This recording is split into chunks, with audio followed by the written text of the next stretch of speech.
Buenas noches amigos, espero que estén bien. Recuerden que me llamo Rey, soy su profesor de español de GOVST University y solamente quiero saludarlos, ¿no? I just wanted to say hello. Thank you for being participating in our little practicing sessions in the afternoon. I appreciate that. If you haven't had the opportunity to participate in one of those, basically what we did last week and with a couple of students today was to talk about the basic greetings, getting to know each other. We talk about, the students' education and all that, and my own career also. And something in common that all of us did was to talk about conjugation, to talk about the to be verb, what you've been seeing so far, right? The differences between ser and estar.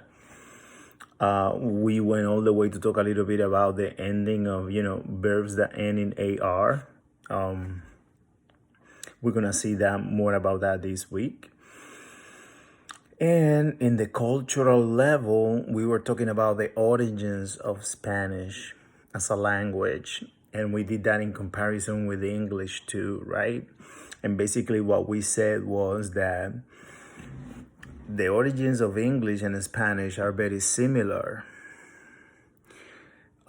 You have to go back all the way to the Roman Empire, los Romanos, no?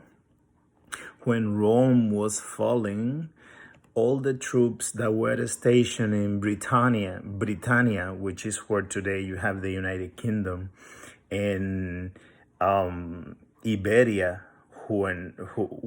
which is where today you have Spain and Portugal, those troops were pulled out of there to protect Rome, the city. So when the people that were fighting in these places found themselves, with no resistance, they said, we have to come up with an idea to come together. So in case these people come back, they found us united.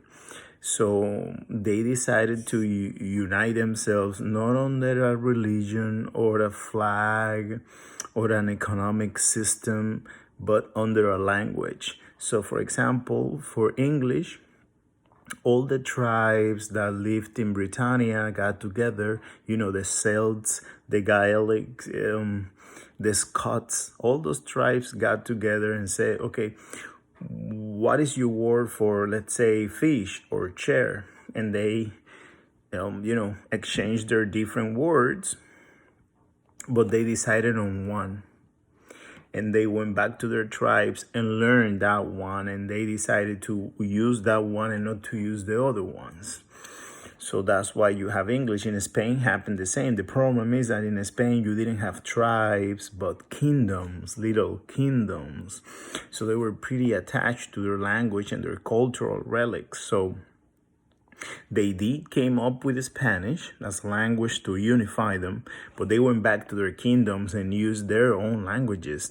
And those problems in Spain, you can find them still today in the Basque country, in Galicia, Barcelona, for example, in Catalonia, they still speak Catalan, their language. Anyway, after Columbus, and the encounter of cultures and the conquistadors, the people from the south of Spain that came to Latin America, to America, brought that Spanish with them. That's why, for example, you have stuff like, in the conjugation, you have vosotros, which is something that we learn, but we don't use in Latin America. It's only used in the north of Spain, which is the area that speaks like the most traditional Spanish. Not even people in the south of Spain uses vosotros, no? Which is the Spanish from the south of Spain, was the Spanish that we learn as Latin Americans, because those were the people that came in the first years of the conquest. So basically that's what we were talking and discussing. This week we're gonna be talking about more conjugation. So if you can come to one of those meetings, that would be awesome. Sería muy bueno.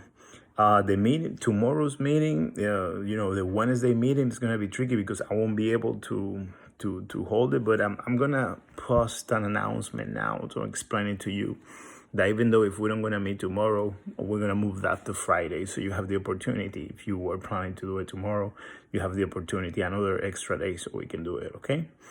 Bueno. Que tengan buenas noches, seguimos poco a poco, espero que estén bien y que tengan una muy buena noche. Bye bye.